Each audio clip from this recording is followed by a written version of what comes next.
Imaginez un instant, vous vivez en Roumanie et en pleine nuit, une énorme explosion vous tire brusquement du sommeil. C'est ce qui s'est passé la nuit dernière lorsqu'une attaque massive russe a secoué la région d'Odessa avec une telle violence que les détonations ont été entendues jusque de l'autre côté de la frontière. Selon certaines sources russes, c'est une cargaison secrète de l'OTAN d'une valeur estimée à plusieurs centaines de millions qui aurait été détruite. Bien sûr, les médias occidentaux parlent uniquement de frappes sur des infrastructures civiles ou des immeubles résidentiels. Pourtant, l'intensité de cette explosion laisse penser qu'il s'agirait plutôt d'une livraison d'armes top secrète. Alors, qu'est-ce qui a réellement explosé ? Et pourquoi les partenaires de l'OTAN semblent-ils soudain aussi nerveux ? Regardons ça de plus près dans la vidéo. C'est parti. Depuis maintenant 4 ans, l'OTAN envoie des armes et du matériel militaire sensible à l'Ukraine, prolongeant ainsi le conflit.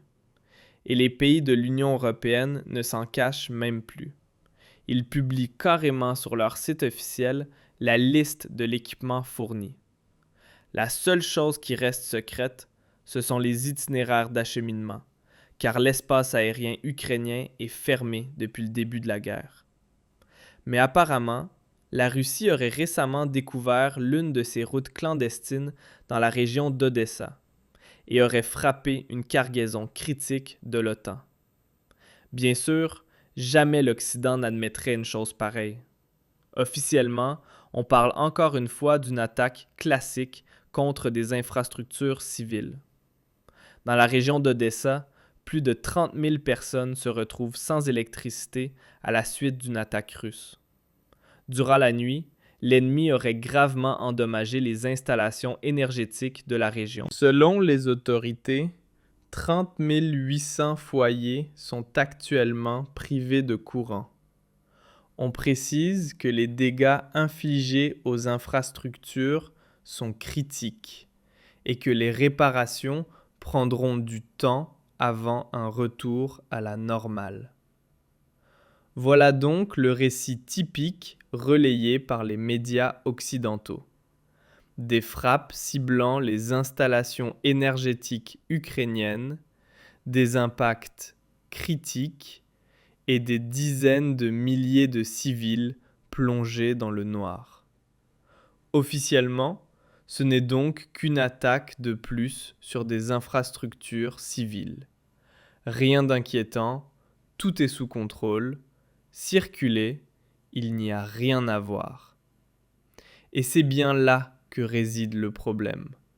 Ce que les rapports officiels ne mentionnent pas, ce sont les explosions si puissantes qu'on pouvait les voir et les entendre jusque de l'autre côté, en Roumanie.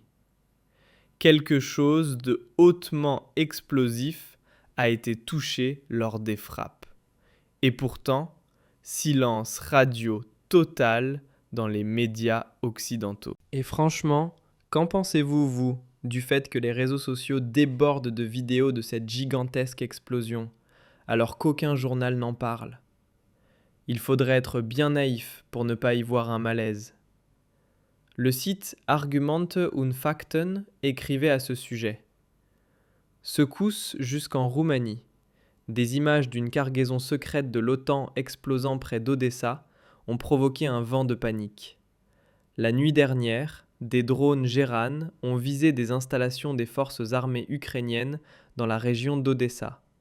D'après certaines sources, les frappes auraient ciblé des infrastructures, des terminaux à conteneurs et des navires en cours de déchargement dans le port de Kilia. Les détonations et explosions secondaires ont été entendues jusqu'en Roumanie, au-delà du Danube. Dans un entretien avec ARU, l'expert militaire Vassili Dandikin explique que l'un de leurs drones aurait probablement ciblé des conteneurs remplis d'armes et de munitions fournis par les partenaires occidentaux à l'Ukraine. Selon lui, ce n'était clairement pas une explosion ordinaire, et toute personne un tant soit peu familière avec la technologie militaire le reconnaîtra immédiatement. Et cette frappe revêt une importance stratégique majeure pour au moins 3 raisons. Premièrement, Odessa représente le dernier accès de l'Ukraine à la mer, ce qui en fait un point logistique absolument crucial. Deuxièmement, c'est depuis cette région que Zelensky lance toutes ses attaques contre la marine russe et les pétroliers, que ce soit via des drones maritimes de nouvelle génération ou des drones aériens classiques. Et troisièmement, Odessa constitue l'une des routes principales de livraison d'armes de l'OTAN, étant donné que l'espace aérien ukrainien est fermé depuis le début du conflit. Si Odessa venait à tomber, ce ne serait pas juste une ville de plus. Pour Zelensky, ce serait un cauchemar stratégique. Et je vais tout de suite vous donner un exemple parlant. Et c'est là que les choses deviennent vraiment explosives. Poutine disposerait d'un réseau d'espions disséminés à travers toute l'Ukraine, parfaitement informés des dates d'arrivée des cargaisons de l'OTAN. Dès qu'un nouvel envoi est sur le point d'entrer dans le pays, il déclenche immédiatement des frappes ciblées avec drones et missiles. Et si le convoi contient du matériel vraiment stratégique, comme des systèmes patriotes ou des missiles longue portée, alors il sort son arme la plus redoutable, les missiles hypersoniques Kinzhal. Ces engins frappent avec une précision totale et ne laissent rien derrière eux. Alors, que visait cette attaque exactement ? Et pourquoi les explosions ont-elles été aussi impressionnantes ? Si le bruit était si fort, deux possibilités se présentent. Soit il s'agissait de carburant ou de munitions, soit de grosses ogives, comme des missiles HIMARS ou d'autres projectiles occidentaux à longue portée. Certaines sources évoquent même des composants de missiles Flamingo, assemblés en Ukraine à partir de pièces fournies par l'Ouest.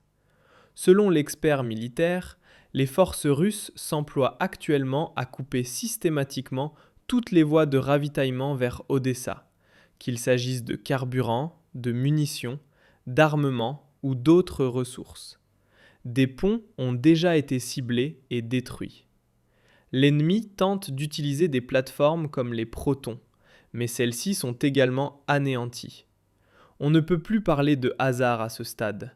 C'est une opération planifiée, pendant que les médias occidentaux continuent à entretenir l'illusion. On répète partout qu'il faut simplement envoyer encore plus de matériel militaire pour aider l'Ukraine à vaincre le méchant Poutine. Mais on évite soigneusement de dire qu'à peine la moitié de cet équipement parvient réellement à l'armée ukrainienne. Une bonne partie est interceptée et détruite par les frappes russes. Une autre est détournée par la corruption locale et revendue aux plus offrants. Et ce qui reste ne survit souvent pas plus de 2 mois sur le champ de bataille. Le meilleur exemple, ce sont les systèmes de défense antiaérienne Patriot. En décembre, l'Allemagne en a livré 2 à l'Ukraine, d'une valeur de 350 millions chacun. Quelques semaines plus tard, on voit déjà des vidéos montrant leur destruction dans la région de Kharkiv. L'UE se ridiculise en pensant pouvoir gagner cette guerre simplement en injectant plus d'argent et de matériel. Et même l'OTAN est mise en échec, puisque nos armes high-tech ne rivalisent même pas avec la supériorité russe. Franchement, quand un système à 350 millions est détruit par un simple drone à 10 000 €, on imagine bien Poutine rire dans son palais. Voilà le véritable scandale.